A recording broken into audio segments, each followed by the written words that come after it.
Good evening, everybody. Good evening, everybody. Good evening to members and officers of BCP Council and to members of the public. Welcome to this meeting of the Audit and Governance Committee. Also, if I could extend a welcome to Paul Dossett and Sam Harding from our external auditors, Grant Thornton, who will be towards the end of the agenda. And we'll go straight into the agenda, starting with apologies. Mr. Manton. Good evening, Chairman. There's no apologies for the meeting tonight. And therefore no substitute members. Correct. Could I ask if members have any declarations of interests?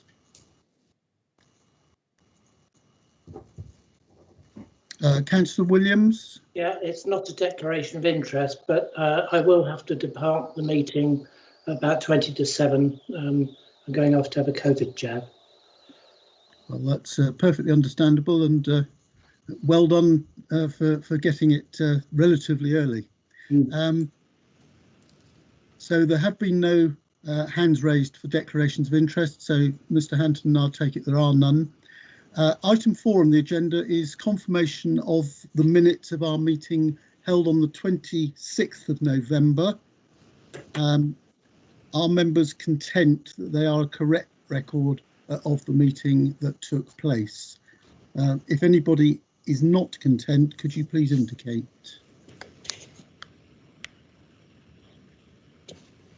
No, so Mr. Manton, those are confirmed as a correct record of the minutes of the meeting on the 26th of November. Moving on to item 5, public issues. Mr. Manton.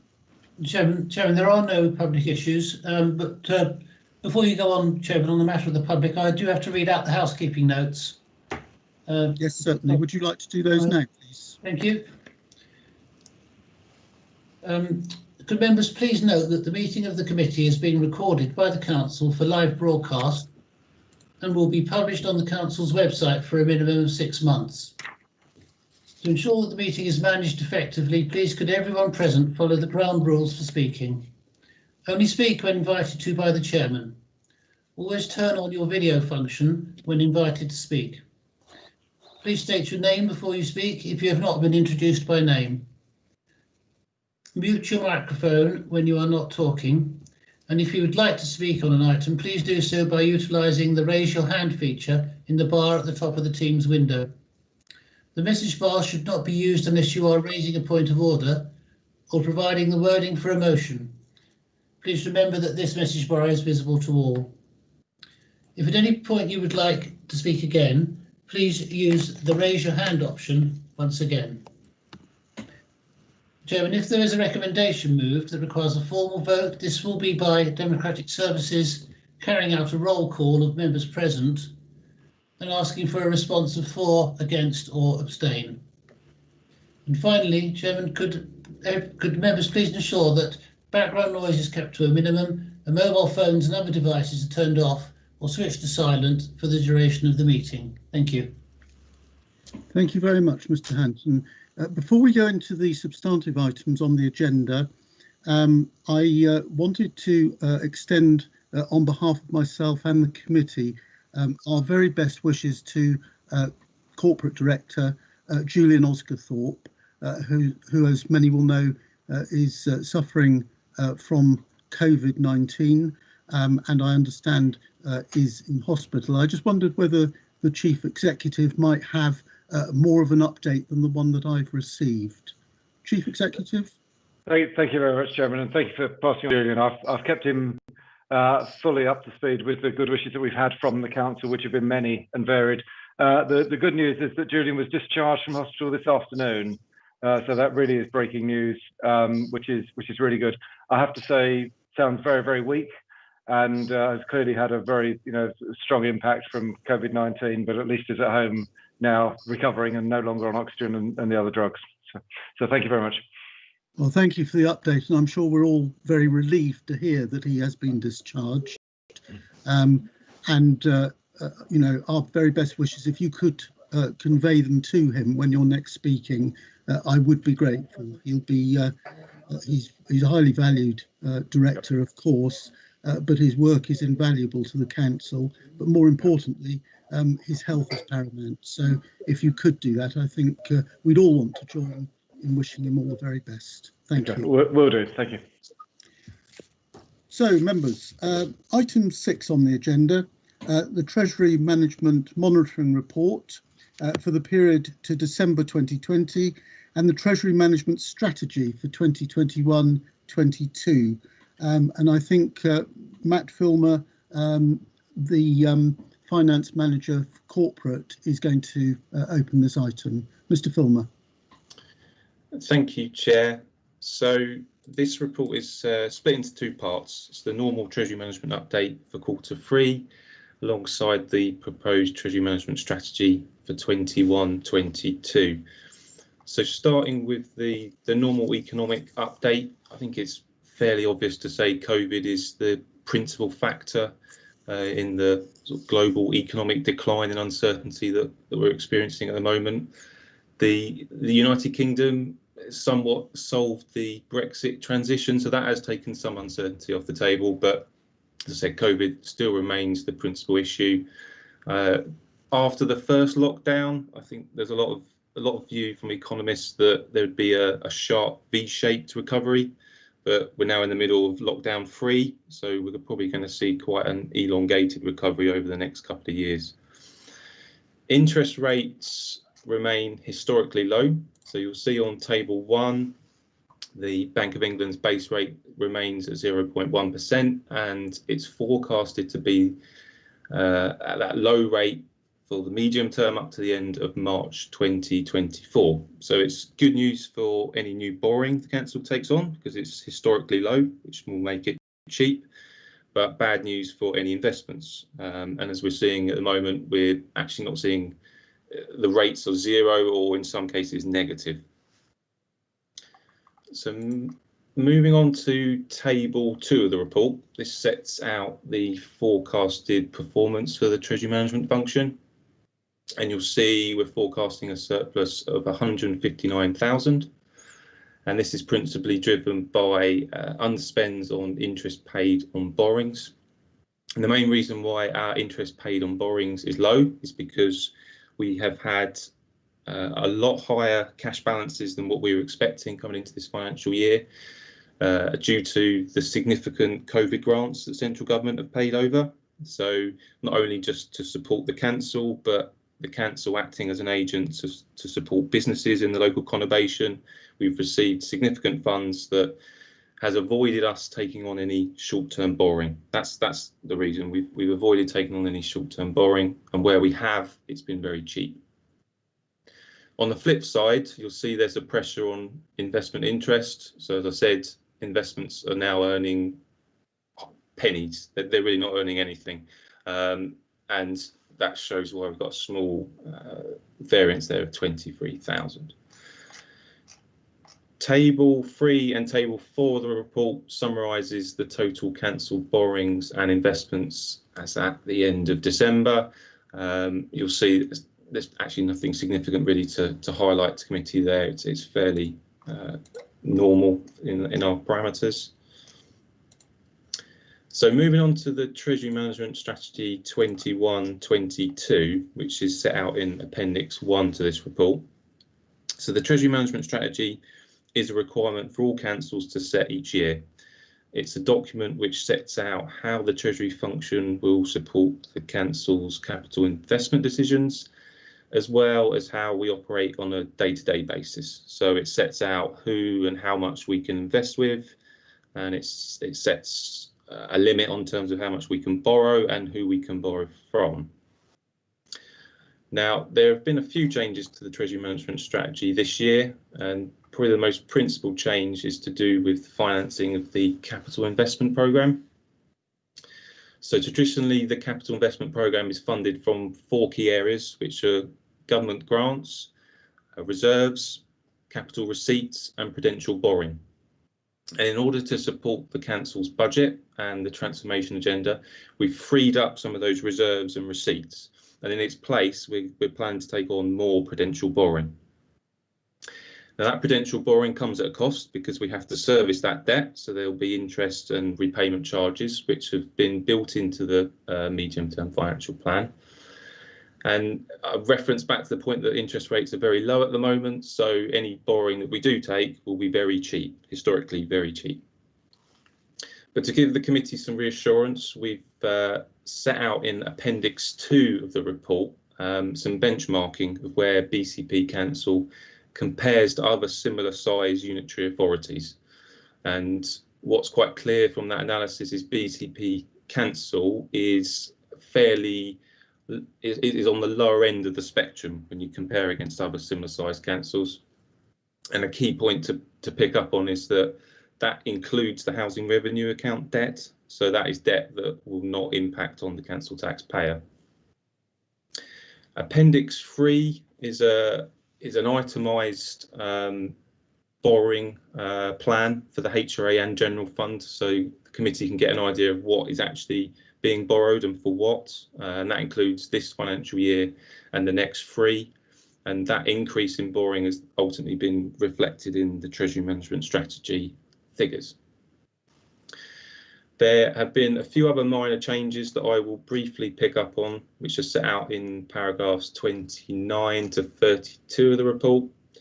So the first tweak of the strategy is in regards to leases. So there's due a change in the accounting of leases, so that effectively we have to show the debt on the balance sheet rather than it going through our day-to-day expenditure. So we've had to make sure that we've got capacity in our numbers for that accounting change. Although it's worth noting that has been postponed, that accounting change. I think it's coming up to the 3rd year now, so it may not come into place. Paragraph 30 just highlights that we've added another option in terms of our options in terms of who we borrow from, and that's the option to explore the use of community municipal bonds. And so it's just an option, doesn't mean we actually use it. We'd still carry out the same due diligence and value for money assessment, but it's there as an option built in. Paragraph 31 refers to the change that we propose in terms of the council's minimum revenue provision policy. So the minimum revenue provision is the amount of money that we set aside in the council's budget in order to repay debt.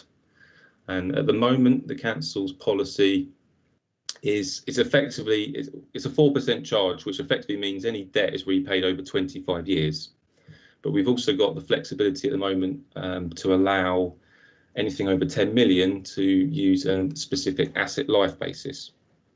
And what we want to do is extend that flexibility of using the asset life basis for other assets. And a good example of that is the purchase of the fleet. So say purchase of a van, and a van may have a useful life of say 7 years.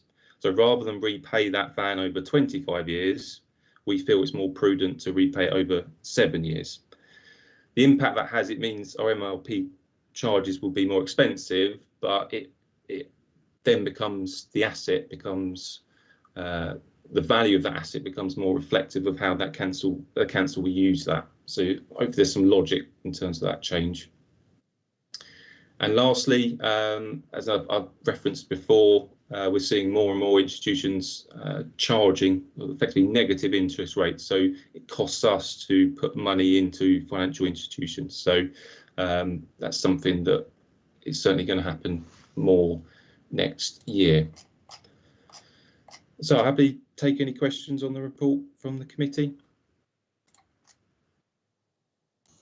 Thank you very much, Mr. Filmer.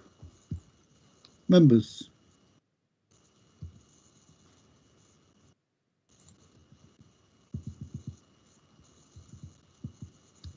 Councillor Phipps. Hello, just turning things on. Right, okay, this is a whole lot to take in, I have to say.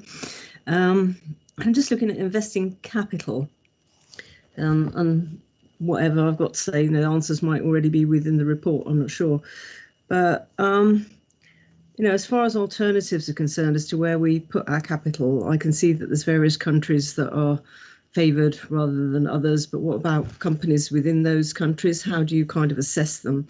And we always have to go back to, the Icelandic bank situation that happened some years ago. I presume it is quite difficult to see where you are going to invest, but how certain can you be that companies within those countries, or are you actually investing within the banks within those countries? Can you just explain a bit more about how we have a wide range, because presumably it's better to have a wide range rather than all our eggs in one basket, as happened with the Icelandic bank.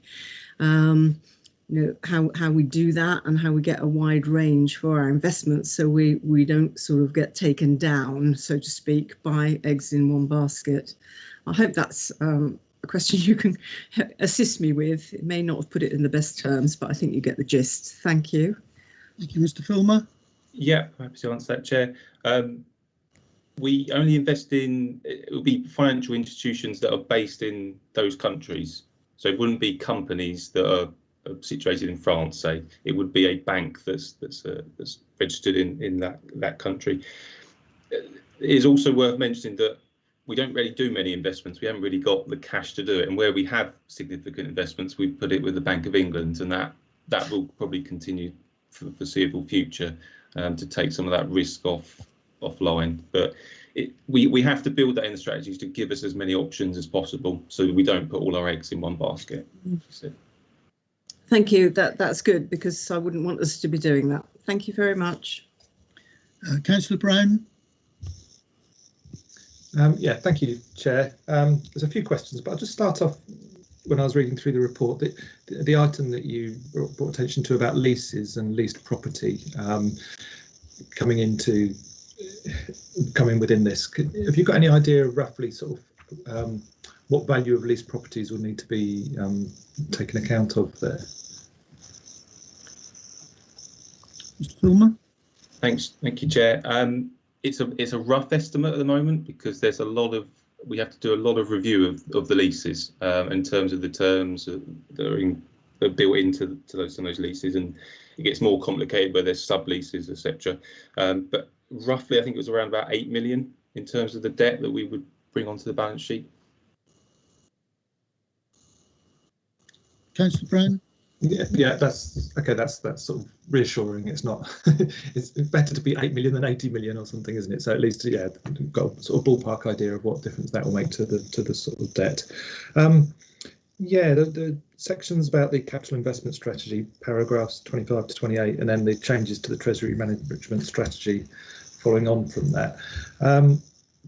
It was interesting to see those charts to see where we stack up against other local authorities. One of my big questions, you look at that and you think, what on earth is going on in Warrington, because they've got incredible levels of debt. So I don't know what's going on there. But obviously, over the next few years, talking about, I think in the figures was about £134 million of additional new prudential borrowing over this current financial year and the next few financial years. Obviously, that sort of level of taking on additional borrowings will move us up the league table from being quite a low point at the moment. But I don't know whether you've got any sort of sense that other local authorities are doing similar things. Will we sort of stay where we are in terms of being at the low end because everybody else is doing similar sort of things, or will we be moving to a different position compared to other local authorities? Mr. Filmer, just before you answer that, Mr. Richens has indicated, and I'm assuming it's in relation to this item. Mr. Richens? Yeah, it might be best if I come in at this point, because I think it's fair to say that I would expect everybody to move at the same time, because the work that we've been doing as a cohort of Section 151 officers with the LGA show that everybody is being encouraged in order to help their local authorities weather the financial storm that we're currently in, and to assist with the bounce back when we come through the other side of COVID. Everybody's being encouraged to adopt similar kinds of approaches that we have as part of the budget strategy for 21-22. So you would expect by that is everybody will probably all move, but probably not towards the levels of the Nottinghams and Warringtons of this world. That's sort of reassuring, really. I suppose that's what I was looking for, because as an audit and governance committee, I suppose if we were going to be moving from being at the lower end, sort of, let's say lower risk end, to shifting right up that because of a change in strategy to being to the sort of higher indebted and higher risk end of local authorities, then that would cause me and probably cause us some sort of level of concern. But I guess if that's the way the world is moving to cope with the sort of current situation, and you know we're going to still be towards the lower end of what local authorities are doing, then I think that probably gives us as an audit committee a little bit more reassurance that we're not sort of falling out of line or you know changing significantly in comparison to the sector. If I may, Chair, you know, just to highlight the fact that not all that debt is done year, it is being spread over a number of years. So what we'll be able to do is through regular monitoring, evaluation and update is continue to see how that picture unfolds, just to give you that higher level of assurance as we move forward.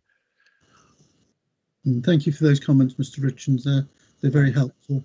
Was that all your questions, Councillor Brown? Yeah, it is at the moment. Thank you. Thank you. Vice Chairman. Thank you. Off subject a little bit, but what was the, if any, effect of us leaving the EU? There was a lot of speculation as to all the potential disasters, and I don't know that many occurred. Has there been any impact? Chair, it's okay. Thank you, Chair.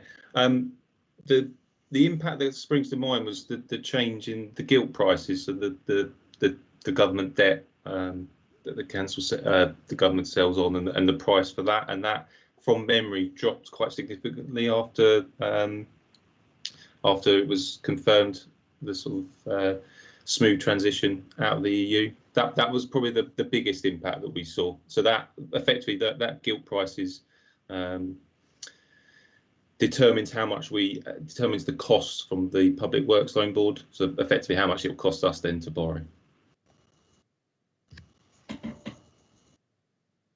I haven't had indications from any other members of questions.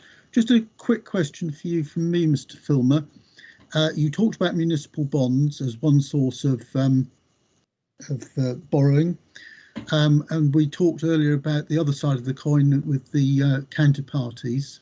But in addition, in terms of bodies or institutions from whom we might want to borrow, PWLB is obviously likely to be at the top of that list. That's Public Works Loan Board, which is government financed. But in addition to municipal bonds, I just wonder if you could comment on the other opportunities such as local authority to local authority and indeed external banks and financial institutions. Yes, Jez. So the local authority borrowing tends to be something we use for the short term. So it tends to be money that we borrow for about 3 to 6 months, and that tends to be very cheap. That's why we tend to use that compared to other options such as the PWLB and banks. The option to have other financial institutions such as banks and pension funds is it gives us more flexibility in terms of how we borrow. So when we borrow from the Public Works Loan Board, we have to take that money there and then. There's no option to delay that drawdown, whereas with financial institutions we get that flexibility, so we can set an agreement today and we won't draw down that money, say, in 3 years' time. So that gives us some flexibility when we actually need the funds, and it takes some of that risk of interest rate changes in that period off the table. So that's why we have those additional options. Thank you very much. I'm glad you've been able to draw that out for the committee. Members, that takes us to the 2 recommendations before us. The first is to note the reported activity of the Treasury Management function for the period ending 31st of December 2020. And the second is to approve the Treasury Management strategy for 2021-22 as shown at Appendix 1 and as explained just now by Mr. Filmer. I'm looking to move those 2 recommendations and see whether anybody disagrees with them. Nobody has indicated, and so Mr. Hampton, for the minutes, we approve those two recommendations. Thank you very much. Thank you. Takes us on to item 7 on the agenda, which is risk management and the corporate risk register update. Just before I pass over to the officers, members who've been on audit and governance for a while will remember that last year we set up out of a session that we undertook a separate risk register in respect of BCP Council and the COVID pandemic, which was, I think everybody agreed, a very, very useful session. And my anticipation is that this presentation this evening now draws together those two risk registers.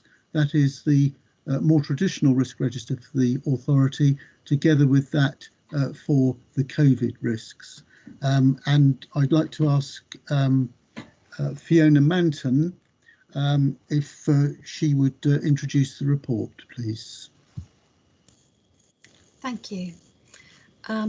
As mentioned, this is the quarterly update to the Committee of the Council's Corporate Risk Register. As just mentioned, we undertook a very helpful exercise in April last year, where we identified a whole series of corporate risks that we directly linked and related to COVID-19.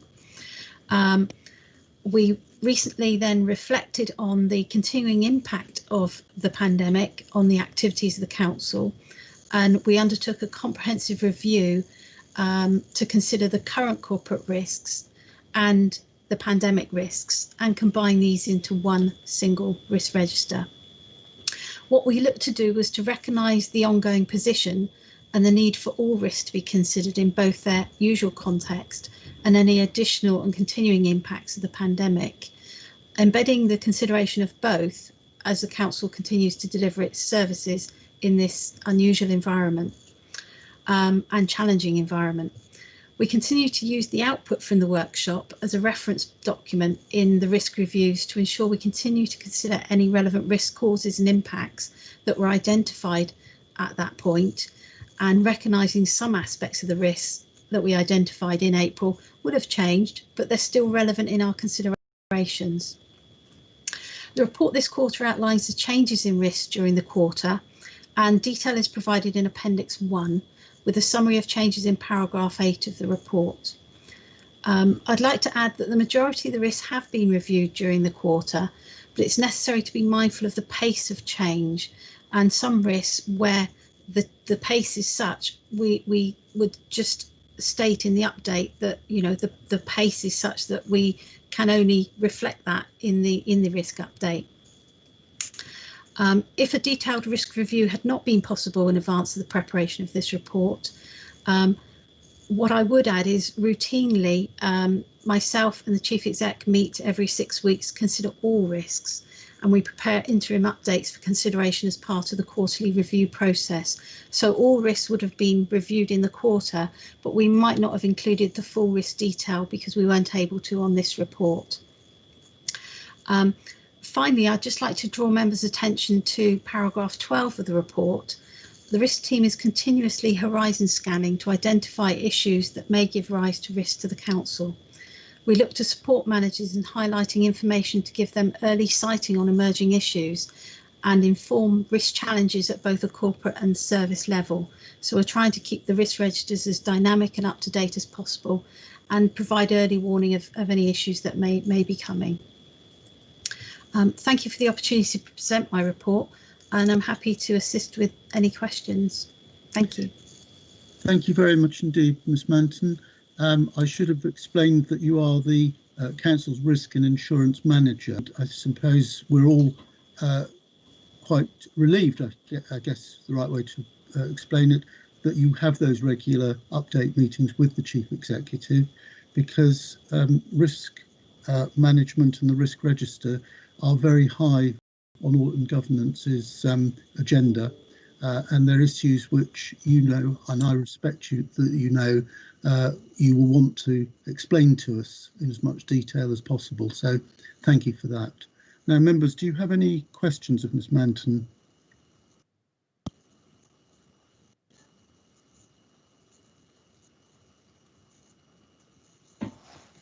No, nobody is. Councillor Phipps. Yeah, sorry, just quickly. It's just looking through the risk register. It's not a lot of items on there, which I suppose is pretty good, really. The recent issues that have come forward with children's services, are they kind of included in there in somewhere? Because I see that you've got adult and children's in various put together, basically, in some of the categories. Could you just explain it a little bit to me, please, about where that risk is in there? Thank you. Certainly, thank you. There's a corporate risk on page 63, corporate risk 2, which is failure to deliver effective safeguarding arrangements for children and adults. In that particular risk, you'll see there's an update on page 64, which is directly from Children's Services, where there is reference to the action plans, etc., in place in relation to Children's Services. And then later on in the risk register, I think it's a new risk that we identified separately at corporate risk 12 on page 72. Yeah, I'm just scrolling. Yeah, okay. There's a separate risk there, which is failure to achieve appropriate outcomes and quality of service for young people. And in there, it makes reference to the 7 key performance obsessions underpinning the action plan, which is in place for children's services. So that's a new one. That's a new one then. So actually, that risk wasn't on there before, and that's why it's not up or down or anything. That's a new one. That is correct. Yes. Yeah. That's why I probably didn't necessarily identify it as something, that would been there before. Yeah. Okay. So there wasn't a risk identified previously, but there is now. That's basically what you're saying. Yeah. This risk was actually included in corporate risk 2 as part of that risk, but when we reviewed it during the quarter, we determined that actually it would be appropriate to split it off and give it the attention as a separate risk.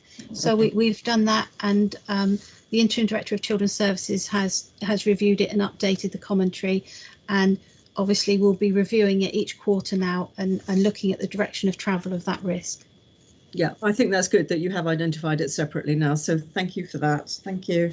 Thank you. No other members have indicated. I have a question relating to how I introduced this report, and it's probably a question for the Chief Executive in terms of guidance towards the committee. We undertook a very detailed assessment of risks, as you've reminded us, back in April. It seems so long ago, and that's the purpose of my question, is knowing what we know now, and this has gone on with the pandemic far longer, I suspect, than most people thought, and is likely to continue.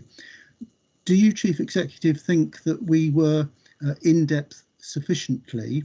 And do you think that it's an area we should revisit, or do you think that with your regular updates with Ms Manton, that we are, in terms of risk assessment and management, roughly where we should be?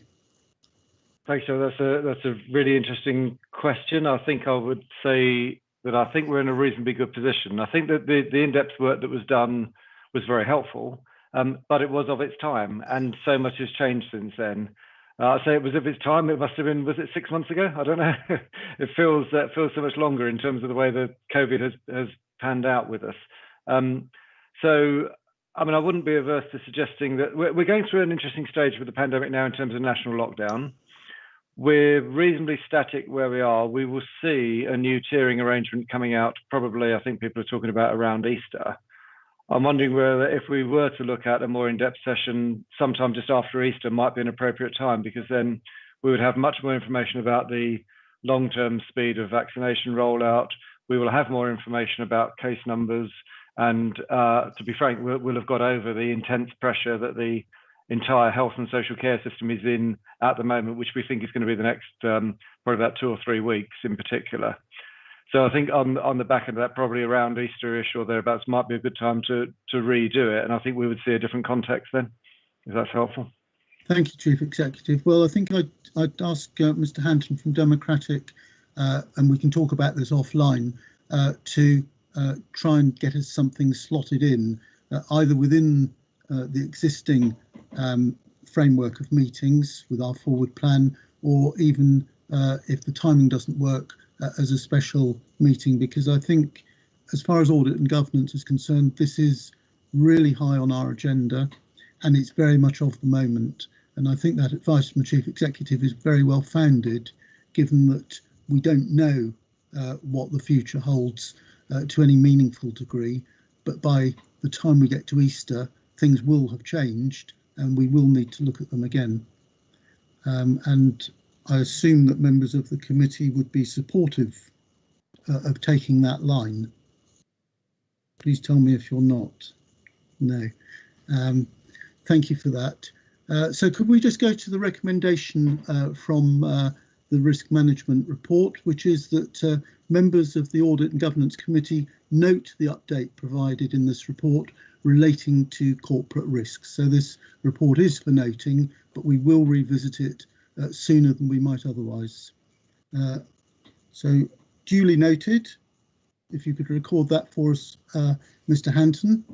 Thank you. We'll now move on to item 8 on the agenda, which is the assurance framework and internal audit planning consultation. And to introduce this report, Mr. Stannard will be taking us through it. And Mr. Stannard, of course, is the head of audit and management assurance. Mr. Stannard. Thank you, Chairman. Good evening, everyone. This report is effectively a consultation with the Audit and Governance Committee, and it sets out the proposed assurance framework and the proposed internal audit plan for the next financial year 21-22.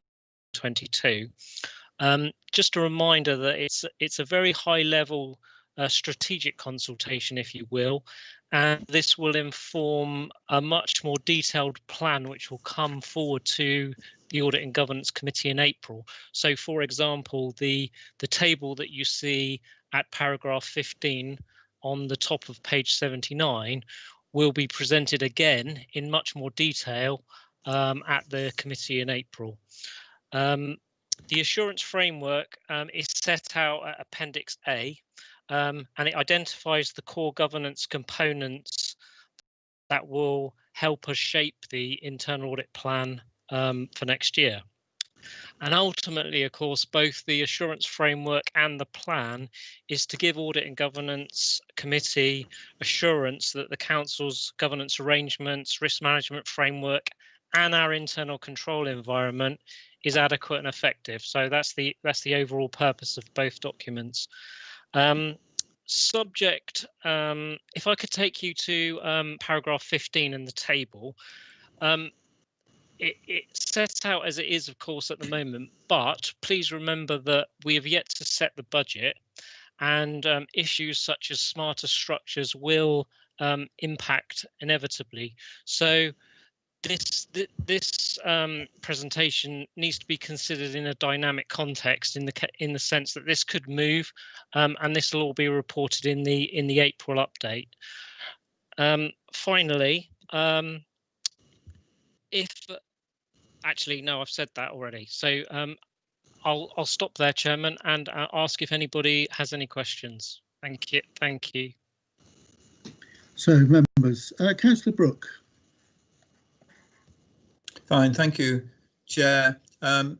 Nigel, I note in that detail there is a 20-hour drop in looking at the transformation element, and yet in the previous item we've been looking at, that as transformation and whether we achieve it or not has become a new element within the risk register.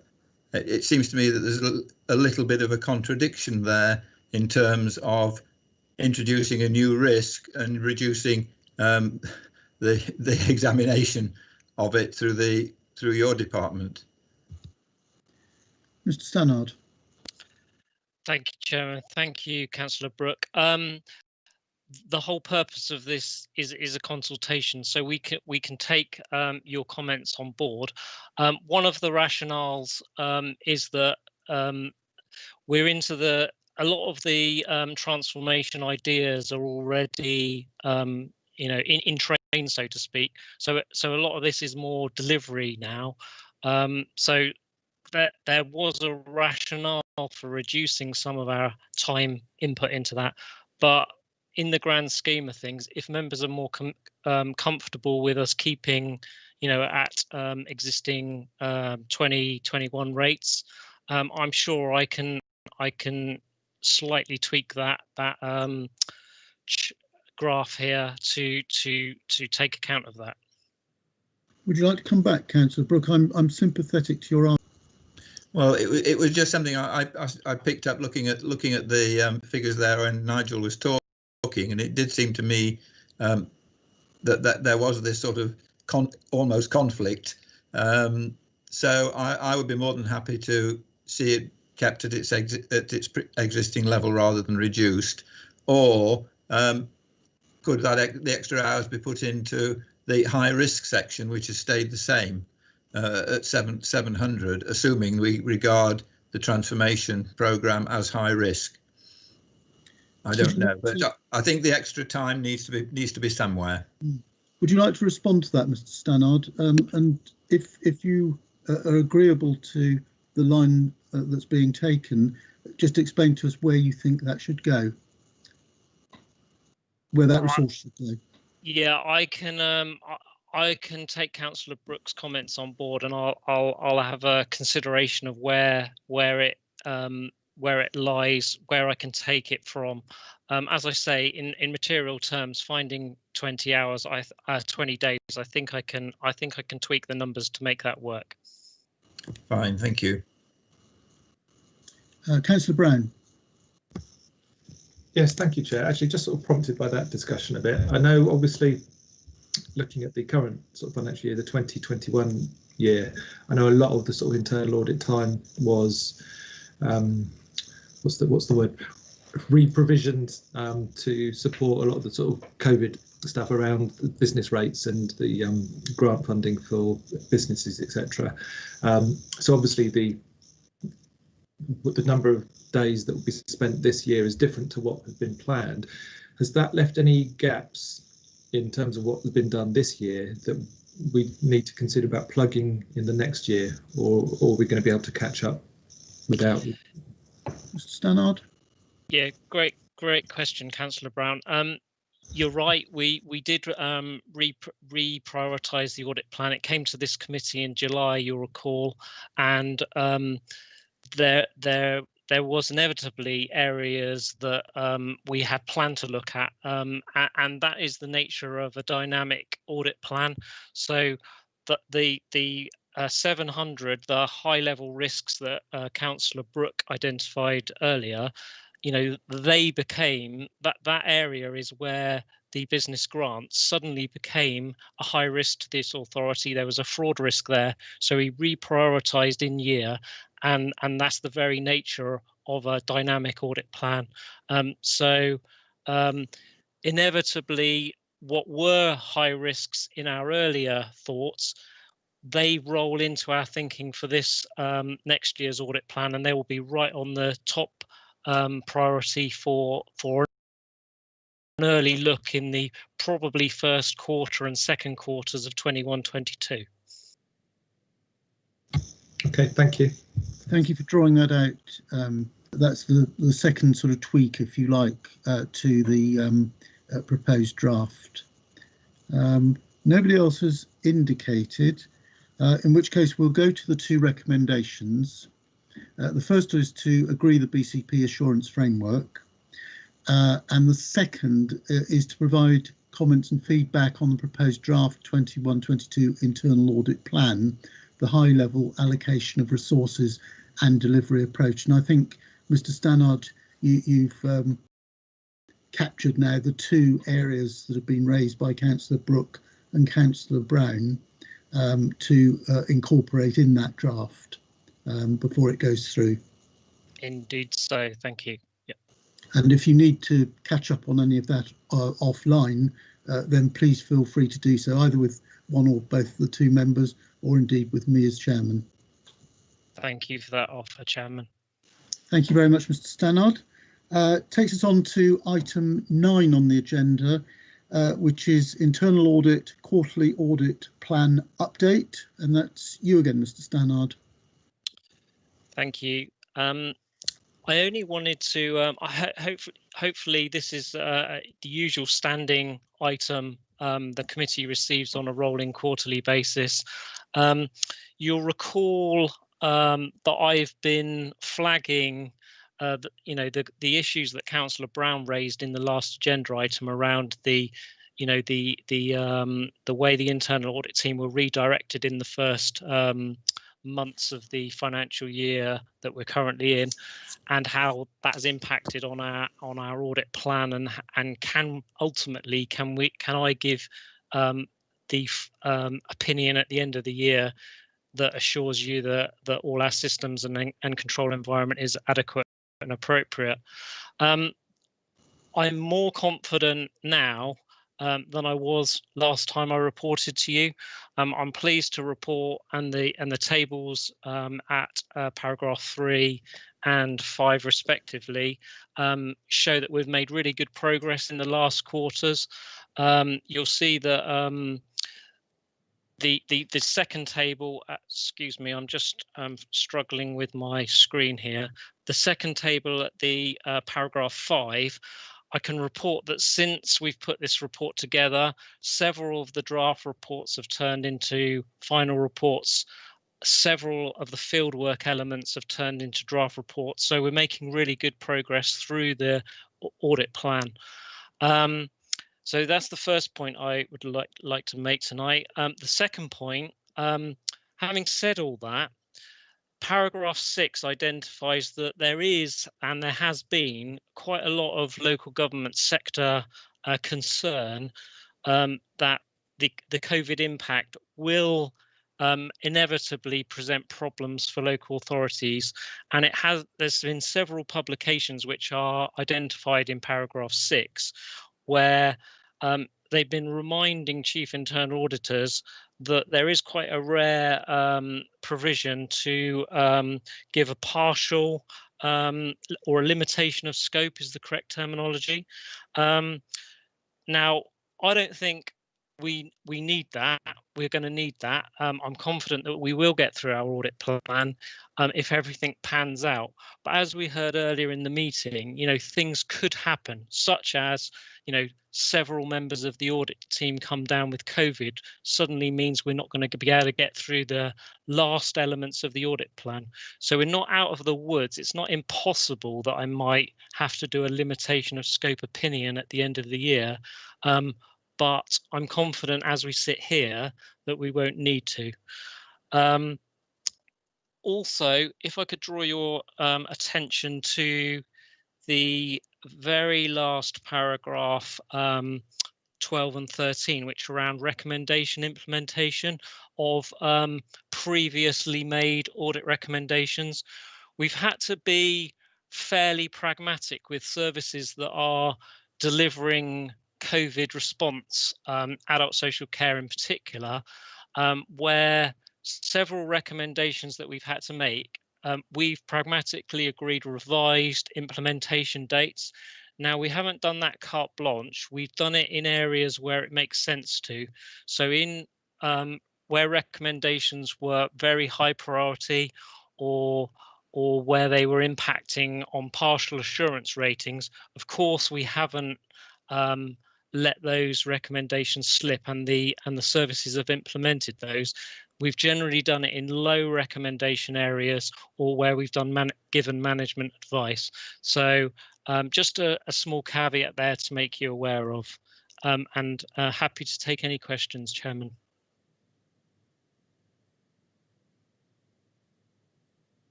Chair, you're on mute. Thank you very much, but thank you very much indeed, Mr. Stannard. Very thorough. Questions from members? Councillor Phipps. Thanks. Yeah, just I realise that this is audits in progress and audits for 2020/21. I just wanted to ask a question while you're here about possible performance monitoring. I see that actually number 17, if you go down on paragraph 5, is about planning applications and counter fraud, which is something that is being looked at. Would it be something that you would be looking at or have considered to look at for the time taken for planning applications? Because I see like performance monitoring is what I'm really coming at, because I see some of the others do have performance monitoring as an item. And I'm wondering if obviously on this one, we're coming up 2021 was coming, it's going to come to an end. But is that something that could be added to the list or could be looked at in the future? Because I do believe that that might be a forthcoming issue. Mr. Stannard. Thank you, Councillor Phipps.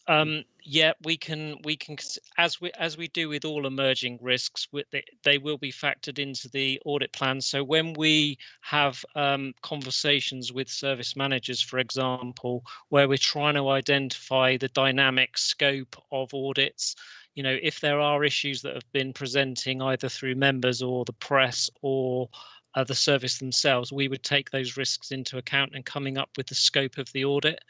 I just wonder whether the Chief Executive could help me out here as well on the issue of whether the corporate scorecard might identify issues such as this, and then we would feed into that by possibly looking at areas that may be RAG rated on the corporate scorecard. Chief Executive. Thanks, Chairman. I'm happy to have a look at that and see if we can create that link, because that seems to me that could be much more efficient, get the right connection. So if we can take that away and have a look at that, I think that sounds like a good idea. Thank you, Executive. Just following through from the issue raised by Councillor Phipps, of course, that issue has had comment by the Leader of the Council. It's been reported in the ECO and no doubt elsewhere, so it is very timely to be raising that. Thank you for doing so. Councillor Brown. Thank you, Chair. Yeah, particularly looking at paragraphs 5 and 6 in the report, and I don't envy you trying to sort of complete those reports and all that field work, in the remainder of the year, because you look at that and you look through some of those and you think, oh yeah, that's an important one, that's important, and you don't really want to drop any of those, do you? Because inevitably, if you can't deliver on a few of those, that's where some issue is going to suddenly turn up, probably. And I take on board what you say with a fair wind, hopefully you'll be able to sort of complete that work as you need to, but it depends how things pan out. Is there any scope or flexibility in terms of trying to deliver on all this? And I take on board it's difficult because of what happened earlier in the year. Is there any flexibility for additional sort of temporary audit resource or bringing in other people? And obviously there's a cost to that, but I don't know whether any of the substantial grant funding that central government have given to respond to the pandemic, whether there's any elements of that which can be, well, I know it's all being called on for different things, but whether there's any elements of that can be used to additionally resource internal audit work. Mr. Stannard. Thank you. I'm confident that at the moment that the resources that I have in my base budget are adequate and appropriate to deliver the audit plan as set out. I would certainly go to that model that you've just identified, Councillor Brown, that, if I had a batch of auditors drop through COVID, for example, that would be the point at which I then have the discussions with Adam Richens and the Chief Executive over, can we have some extra funding to bridge that gap? But as it stands at the moment, I'm confident that I have the resource to do what I need to do. Mr. Richens, I think you wanted to add. Yeah, it was just, if I may, Chair, just to emphasise the point that, me and Mr. Stannard have regular meetings to review the resources available to his team. And should we get to that point, then clearly as part of that dynamic conversation, we'd be considering the options available to us to bring in those additional resources. I think that's very reassuring to understand how that would work in practice. Are you happy with that response, Councillor Brown? Yeah, that's great. Thank you very much for that. Thank you. Nobody else has indicated they wish to speak. So I'll go to the recommendation, which is that Audit and Governance Committee are asked to note progress made and issues arising on the delivery of the 2020-21 internal audit plan. And that is so noted. If you could record that for the minutes, Mr. Hanton, thank you very much. Takes us on to item 10 on the agenda, which is the updated audit findings report, including the letter of representation. And this paper is for our external auditors from Grant Thornton. That's Mr. Dossett and Ms. Harding. Thank you very much, Chair. This report updates to the report you received at the previous meeting before Christmas. There's not too much additional content in the report. So what I wanted to do was I wanted to provide a little bit of context to where we are at the moment in terms of this audit and where it sits nationally. And then Sam will then take us through the key items that need to be completed to get us to the end point of the audit. So I think I may have updated at the previous meeting or given some indicative figures, but the final figures for 1920 audit across the country ended up at 45% nationally signed by 30th of November. The Grant Thornton figure was 55%, but a bit better. I don't have the national figures as of now, but the Grant Thornton figure has crept up to towards 70%, but so still a considerable number going. Reasons for the delay, I think I mentioned last time, but they're largely around the challenges of COVID, remote working, and the regulatory framework that we're currently in under the FRC's tutelage. The specific extra challenge of BCP was the fact that it was the first year of the audit of the new body, and clearly, given the timeframes that the council was set up in and the prioritisation of children's services and other safety of services on day one, and we recognise the times that was very short. Clearly, bringing together all the financial aspects to produce a new set of accounts for the end of 1920 was extremely challenging for the team, and many other priorities, and some of these have been discussed tonight about business grants and all of those things. So that's the context.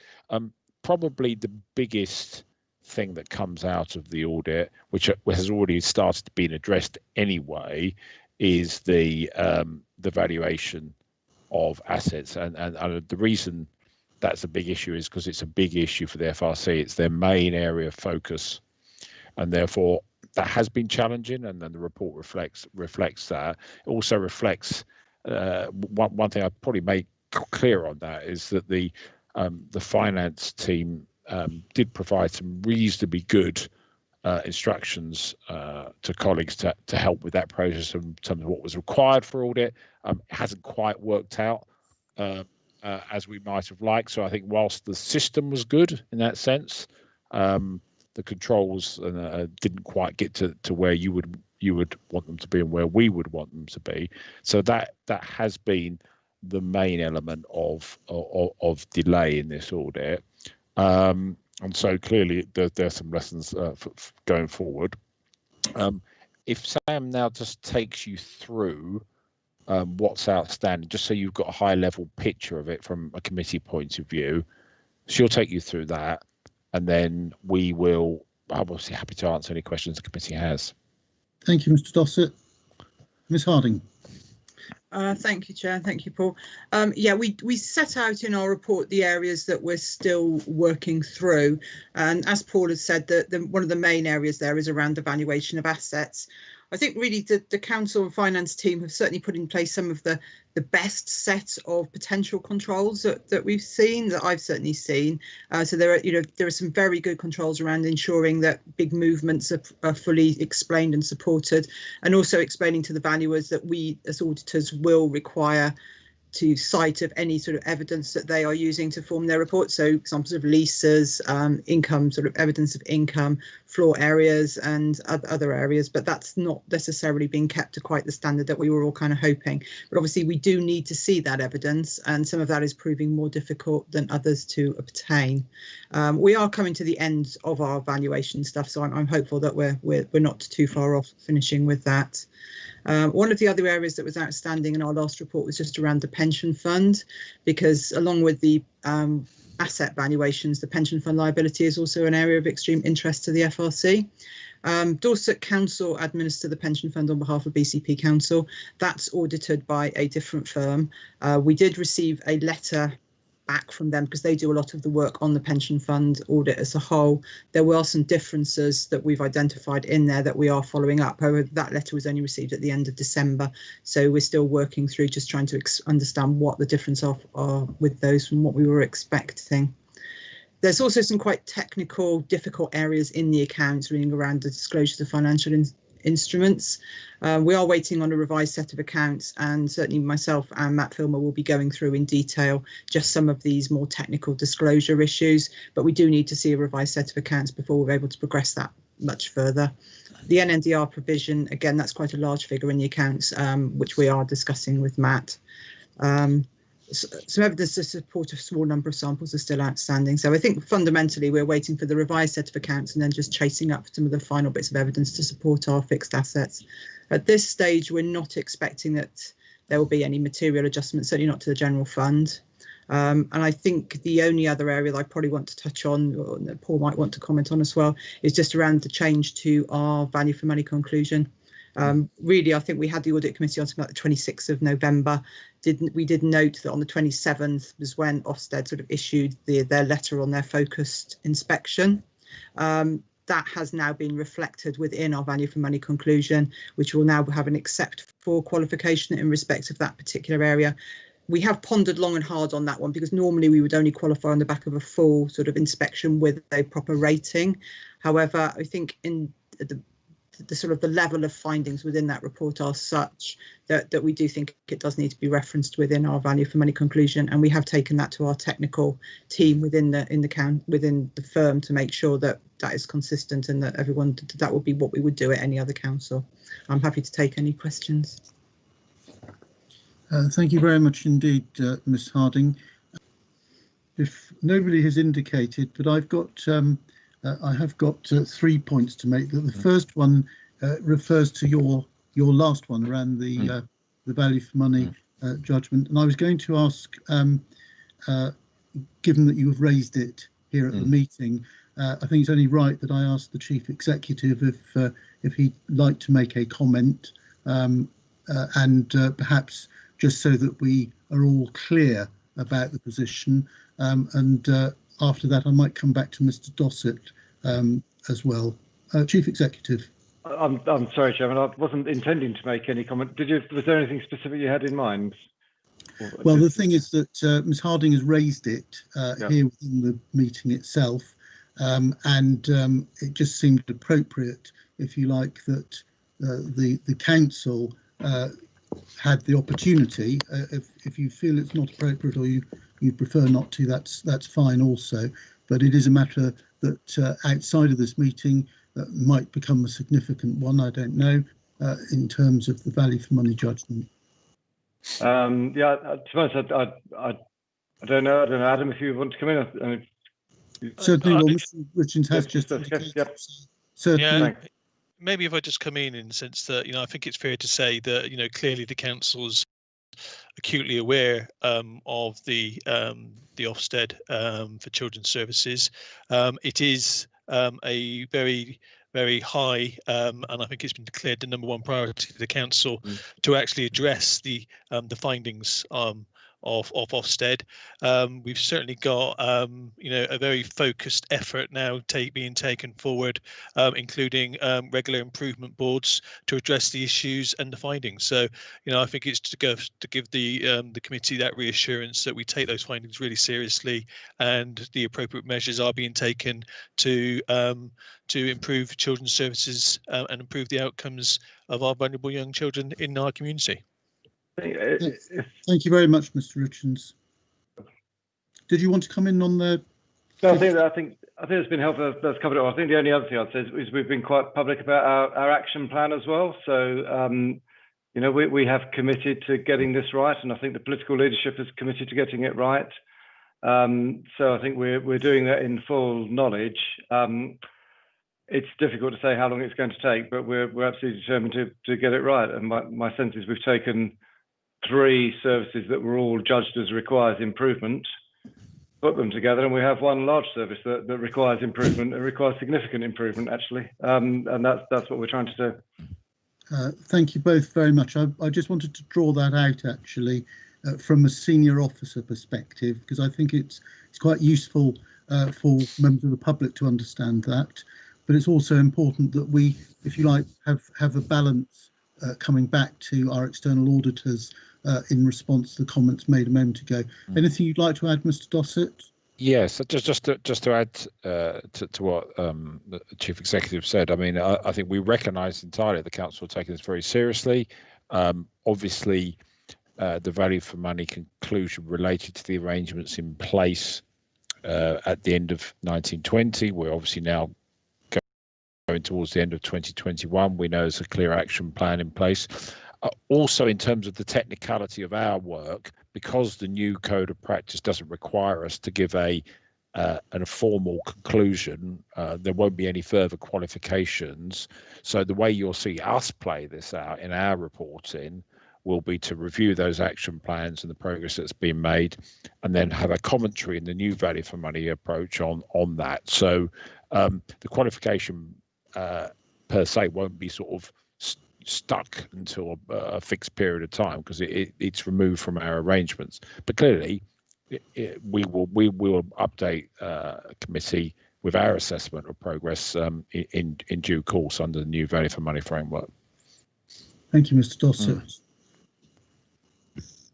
Thank you, Chair. Yeah, it's interesting listening to the discussion there about the actual sort of audit findings, but it almost seems silly, having discussed those audit findings, just to talk in the report. It talks in the latter paragraphs and in the summary of financial implications about the proposed core fee for the audit work, which I think last time was reported to Audit and Governance was 160,000, wasn't it? And it's now looking at, although it's indicative, it's 196,000. I think it's useful there in paragraph 17 where it sort of apportions that about where it's additional 15,000 because of the number of valuers engaged by the council and COVID-19 related fees of 21,000.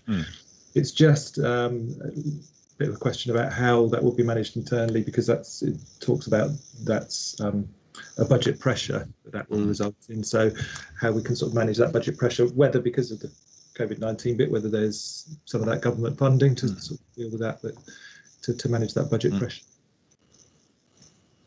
Mr. Richens.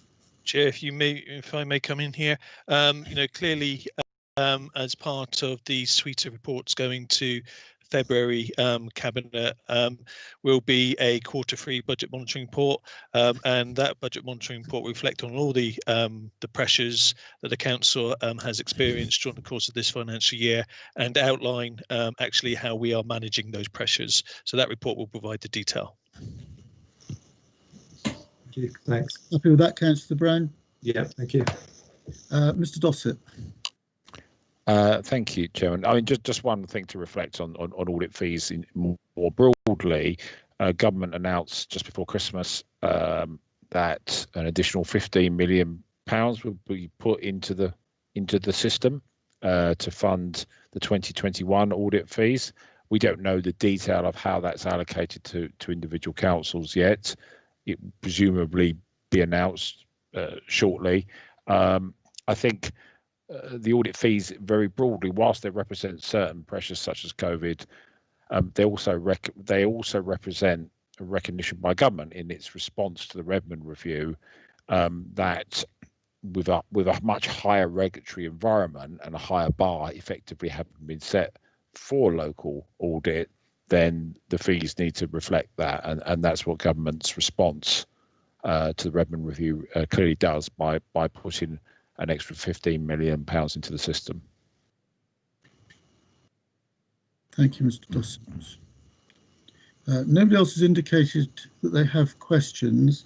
I have one item just to come back on, which is to just to emphasise and to thank Mr. Dossett for the comments regarding the controls that have been put in place by finance as being some of the best that your firm's seen. So congratulations and thank you to Mr. Richens and the rest of the finance team. That's really very much appreciated, Mr. Dossett, so thank you for that.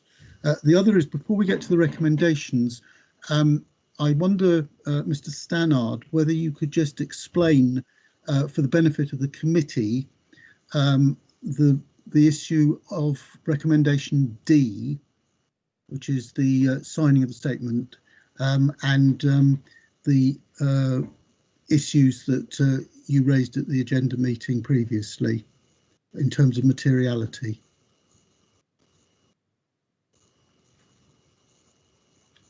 Sorry, Councillor Beasley. I think the thrust of the question is internal audit, is internal controls IT. Is this what we're talking about?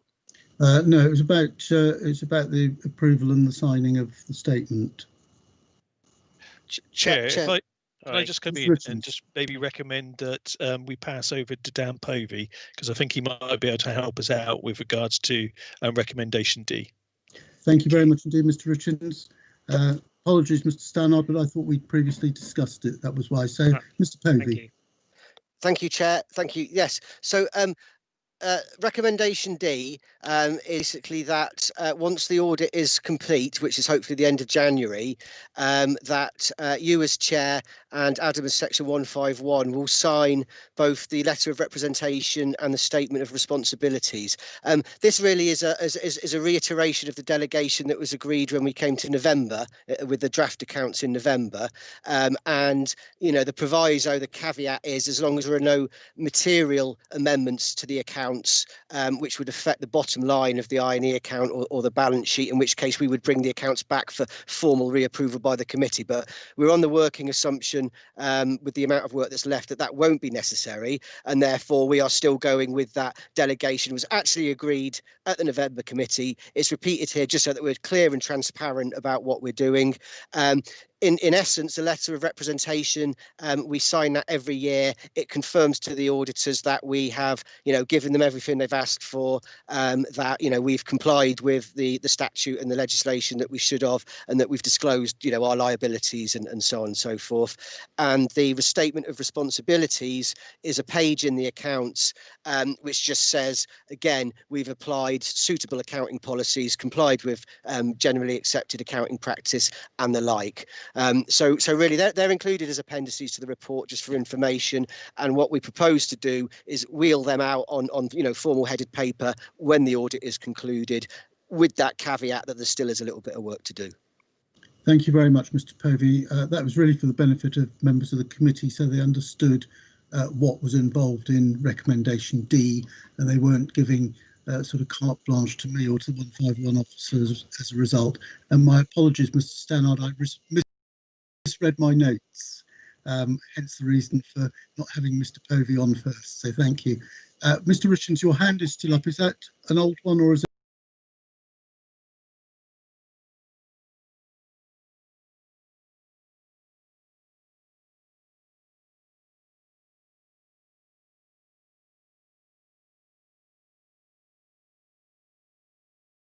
Note the anticipated audit opinions and findings of the Council's external auditor included as Appendix A.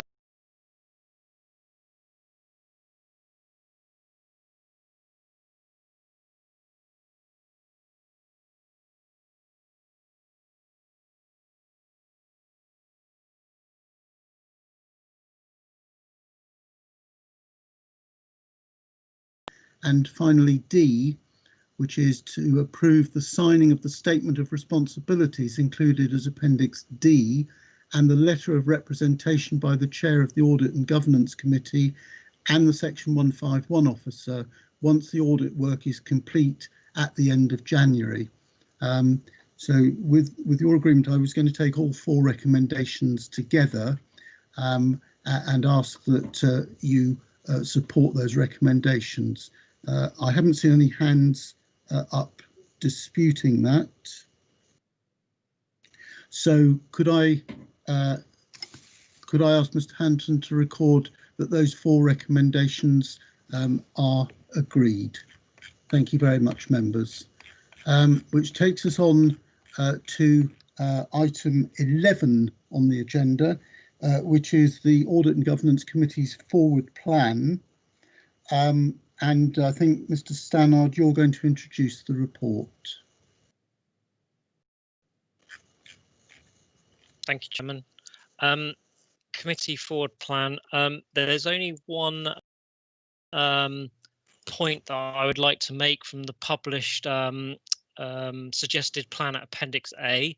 There was meant to be a paper information governance update, which was meant to come to this committee.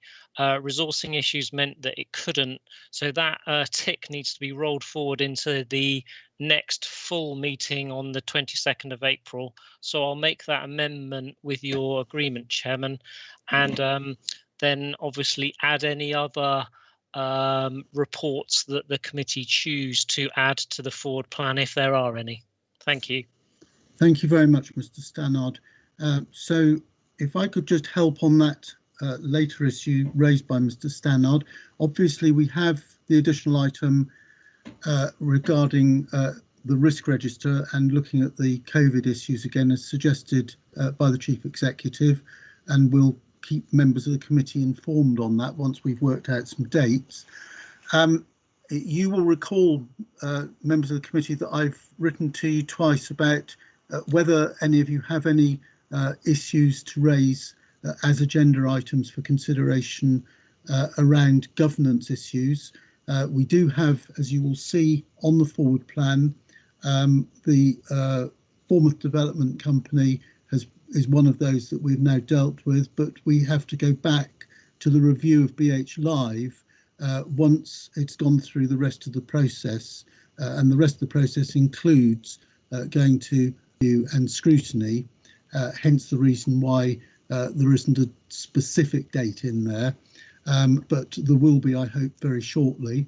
So I've written to members of the committee twice, I think, to ask for suggestions of anything else. I haven't had anything that has come back, which is fine, but that is not to say that if periodically members of the committee want to raise something with me that they can't. You really should do if something occurs to you, and I will then look at it and probably discuss it with you at the time. More pressingly, in terms of the forward plan and looking for additional dates, is the second phase of constitutional issues.